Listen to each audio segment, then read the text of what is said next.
là tiếng nói Việt Nam.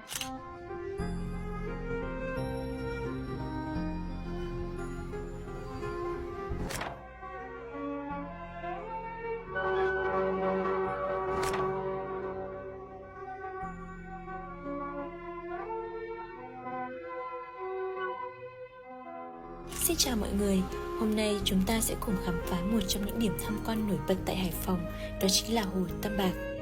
Nằm ngay trung tâm thành phố Hải Phòng, là một trong những điểm đến lý tưởng để thư giãn và tìm hiểu về các đặc sản mà chỉ Hải Phòng mới có.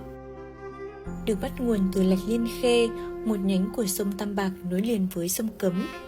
Dưới thời kỳ Pháp thuộc, nhằm ngăn cách phố người Việt và người Tây, đã xây dựng Hồ Tam Bạc vào năm 1925 gọi là sông Lập, sau năm 1985 mới gọi là Hồ Tam Bạc.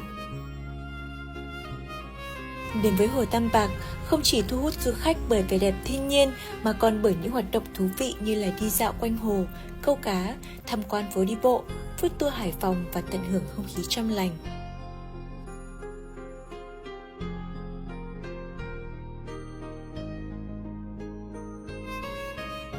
Nếu bạn đến Hải Phòng, đừng quên ghé thăm Hồ Tam Bạc để trải nghiệm không gian yên bình và khám phá vẻ đẹp lịch sử của thành phố chúng mình nhé.